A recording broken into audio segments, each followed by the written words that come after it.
Hey, what's going on, guys? Today I want to share with you something that was brought up during the weekly coaching call at SAT Math Accelerator. We have some students that are studying for the June SAT right now, which is right around the corner. But I think this is an important point that applies to pretty much all the students, whether you're taking the June SAT, August SAT, or October, November, December SAT. I think this mainly applies to people that are scoring maybe 650 to 700 plus, but it also applies to people scoring below that as well.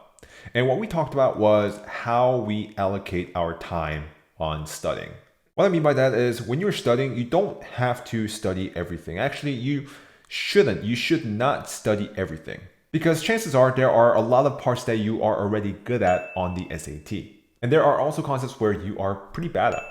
And as the saying goes, common sense is not common practice.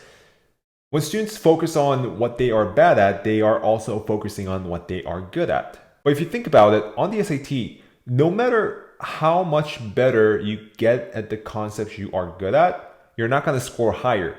You're already good on these concepts. If you get better at them and get these questions right again, your score's not going up. You're losing your points on the concepts that you are bad at, which are right here.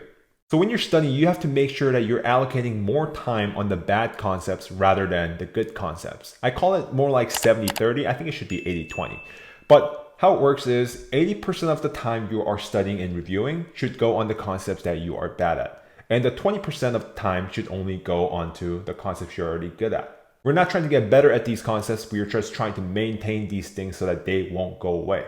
So if you're trying to study for the SAT for the next hour, you don't have to divide your time up evenly into like 30 minutes here and 30 minutes there. No, you're already good with these things. Your main focus, all of your time, most of your time should go onto this corner right here.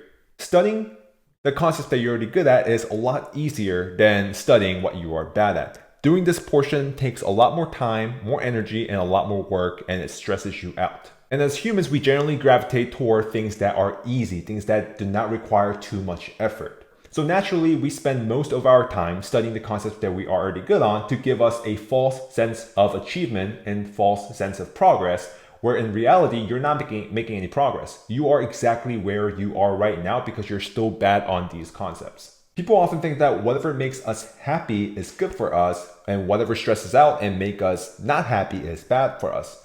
But in reality, it's often the exact opposite. Because if you don't have that SAT score you want right now, and whenever you study, you don't face too much of difficulty or resistance, that means you're staying inside of your comfort zone. But in order for you to improve and score higher, you have to exit that comfort zone and face those nasty concepts that you've been putting off for. And if you're studying for the SAT right now, a good question to ask yourself is, have I been facing those difficult concepts, or have I been just sitting in my comfort zone? And if you can answer that question honestly, that will put you on the right path and point you to the right direction. So that's going to be it. Keep studying, keep grinding, and I'll see you on the next video.